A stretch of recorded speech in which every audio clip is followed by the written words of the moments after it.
The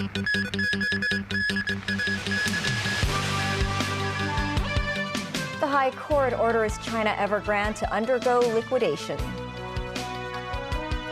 A drone strike by an Iran-backed group kills 3 U.S. troops in Jordan near the Syrian border.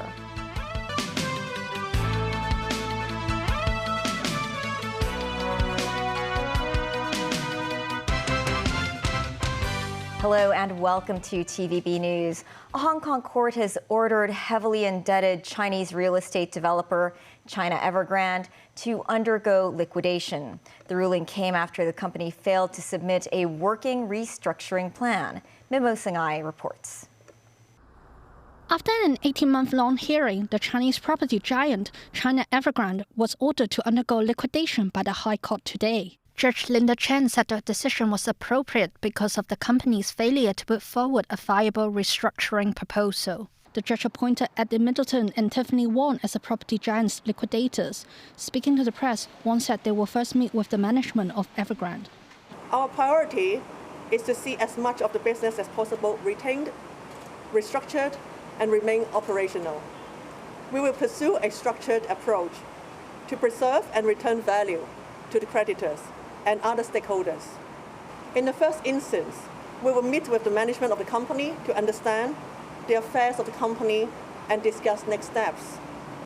According to Chinese media, Evergrande Chief Executive Sean Xiu said the group will make every effort to ensure the smooth advancement of risk resolution and asset disposal, and to work fairly and in accordance with the law. Moreover, the CEO said the company will do whatever they can to ensure important work will not be affected, such as delivering property development projects in China. A barrister said the liquidation process of Evergrande can last for several years because of the size of the company. And this liquidation would essentially mean it's bringing a company to an end at this stage. As far as we know, this is a very groundbreaking case. While the liquidation was ordered by the High Court, the property giant has most of its assets on the mainland. How would the judgment affect the mainland assets? There is a certain impact on that. According to the judgment, the group actually engages in the property development business with over 90% of its assets located in the mainland.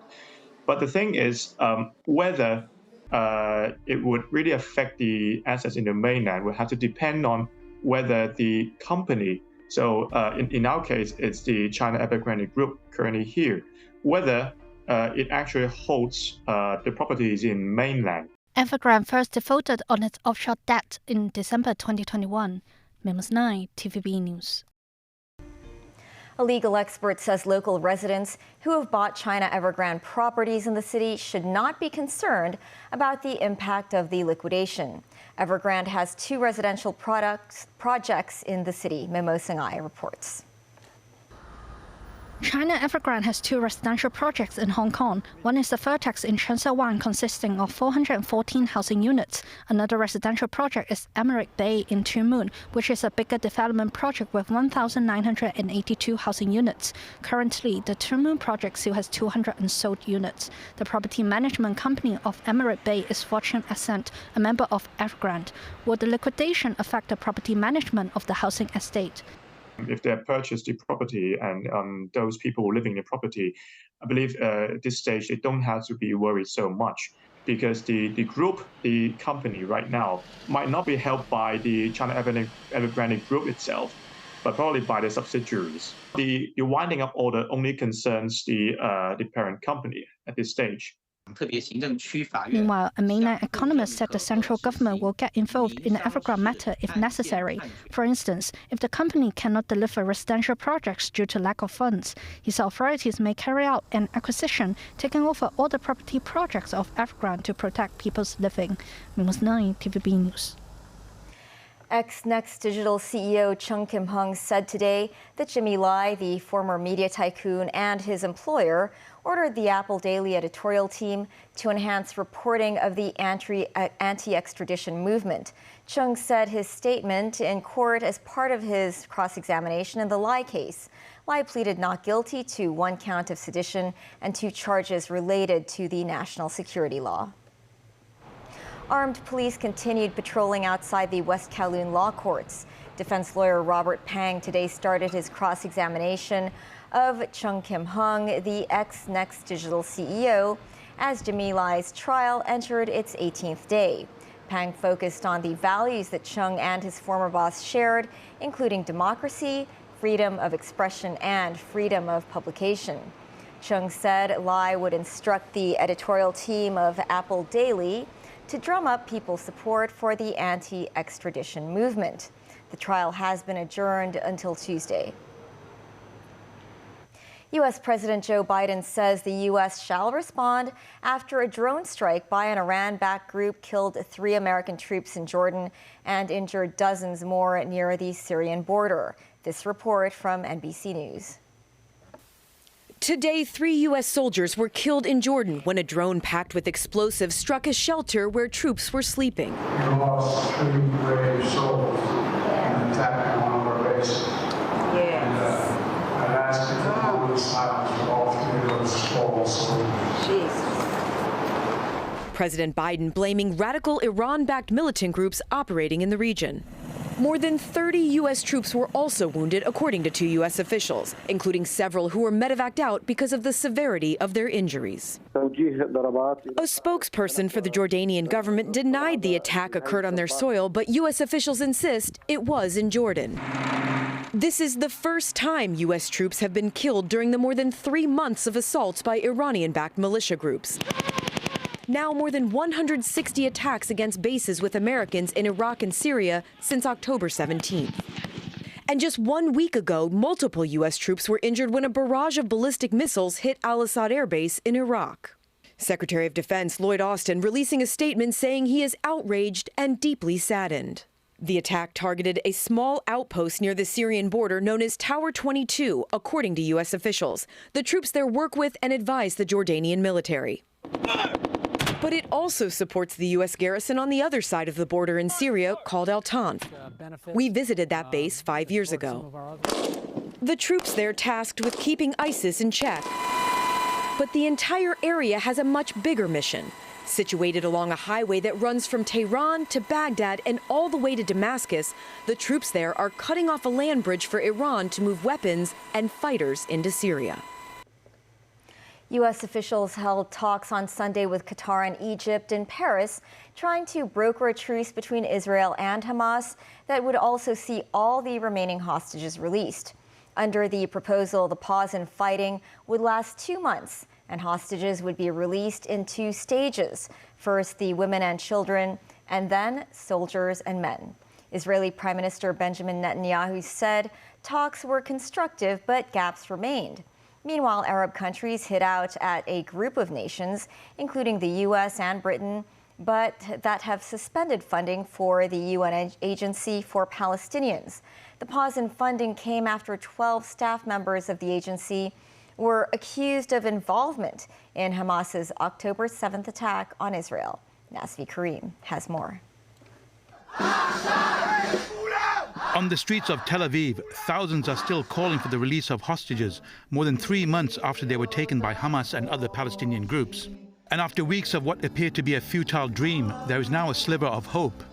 The United States, Qatar and Egypt are brokering a possible deal between Israel and Hamas in which all remaining 100 or so hostages would be released while fighting would be paused for 2 months. It would also call for more humanitarian aid to enter Gaza, where 2.3 million people are struggling to survive without an adequate supply of food, water, fuel and medicines. Israeli Prime Minister Benjamin Netanyahu said the talks were constructive but significant gaps remain and will be subject of continued discussions.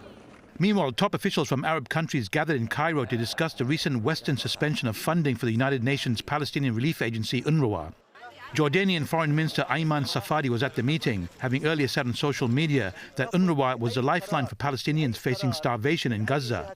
He said the agency should not be collectively punished because of the allegations against 12 people out of its staff of 13,000.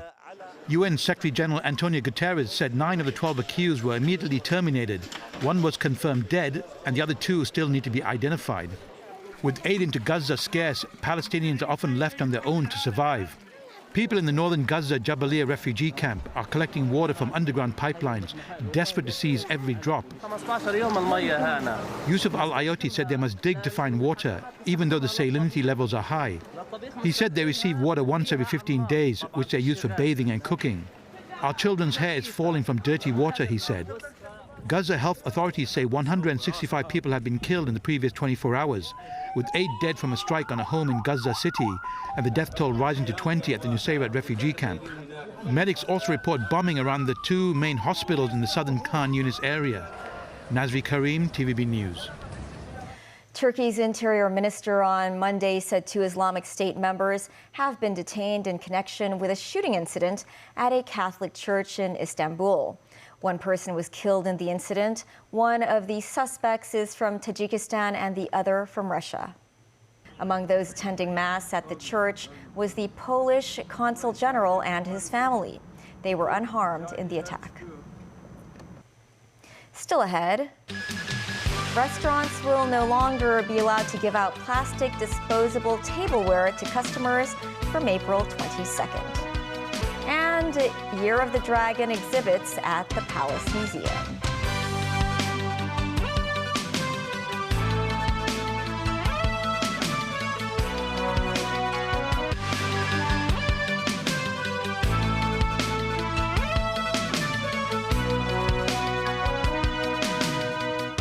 Welcome back. From April 22nd, restaurants will no longer be allowed to provide plastic disposable tableware to customers. It is the first phase of the government's plan to make the city plastic-free. Certain takeaway options are not affected. Cotton swabs, toothpicks, and more than 10 other items will also be banned from being given out for free.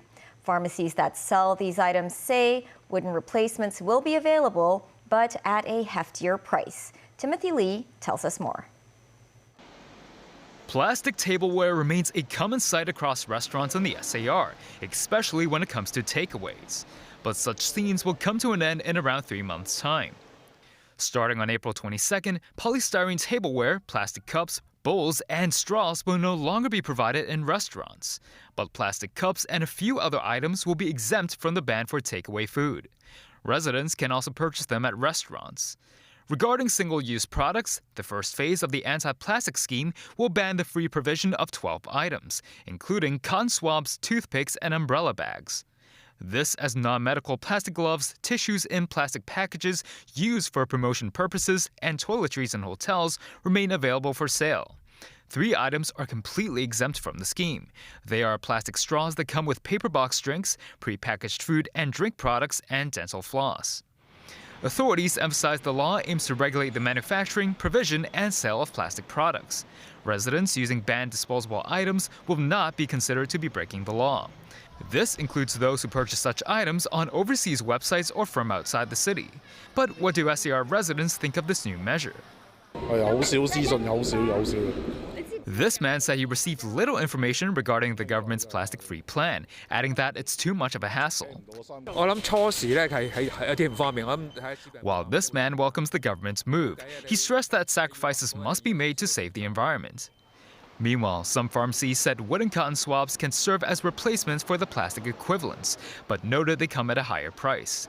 They said the government did not notify them of the details of the scheme, and that authorities could have started their promotional activities much earlier. Timothy Lee, TVB News. The Office of the Privacy Commissioner for Personal Data found that several restaurants collected data from customers through their digital ordering systems. Since November, the privacy watchdog assessed 60 restaurants. The body found 10 restaurants were tracking their patrons' digital activities via data collected from electronic ordering systems. 4 of these restaurants require their customers to register their names, phone numbers, or email addresses before ordering food. The Privacy Commissioner reminded residents to read the terms and conditions on digital platforms carefully before providing personal information. The High Court has issued a winding-up order against Hois Cake Shop after 30 of its stores failed to pay rent. This after the Bank of East Asia and other creditors petitioned judicial authorities to enforce Hois's liquidation. The bakery chain owes creditors at least $24 million. In a previous court hearing, the judge decided to postpone the liquidation hearing for 2 months under the condition that Hois keeps its pledge to deposit $1.7 million into an account. The winding up order was issued owing to the bakery's inability to fulfill the promise. The Chinese Year of the Dragon will begin next week. To celebrate the occasion, the Palace Museum showcased 8 sets of artifacts associated with the mythical creature in its exhibition. The historical dragon-themed treasures include this blue and white vase that originated from Jiangxi province in the early 15th century, as well as an imperial seal that belonged to the first Qing emperor, Hong Taiji. Numerous priceless items with a dragon motif dating back to various imperial Chinese dynasties were also on display. The Palace Museum says it will stage 7 new exhibitions this year, including one in September with an ancient Chinese civilization theme, where new archaeological finds will be revealed to the public. The museum hopes the events will attract more mainland tourists to the SAR. In the U.S. state of Indiana, a semi-truck carrying circus animals caught fire. The animals were okay, but state troopers were suddenly wrangling zebras and definitely earned their stripes. More details from NBC News. When this semi went up in flames overnight, police say they found the driver safely outside the truck. But there were several more lives trapped inside the trailer along an Indiana highway. Police say the semi was carrying 10 circus animals, 5 zebras, 4 camels, and a miniature horse rescued by officers suddenly standing on the side of an interstate, even posing for pictures. That's definitely a very unique situation to have to deal with, not only the semi-fire, but our vehicle fire, but yeah, with those types of animals in the state of Indiana. Police believe an equipment failure sparked the blaze. It was extinguished, according to authorities, who say 2 first responders received treatment for smoke inhalation at the hospital before being released. It's awesome to see that teamwork, that they get together and they do their job. And, you know, they will go inside of a trailer that has smoke that's filling up because the cab is completely engulfed in flames. One responding agency writing on Facebook, "Our public safety professionals of all stripes work together to get over the hump on this job." Loading up, going home. And tonight, traffic is moving again after that group of animals far from the circus still put on a show. Jesse Kirsch, NBC News. That's the news. Thanks for watching. Pearl Magazine is up shortly. See you then.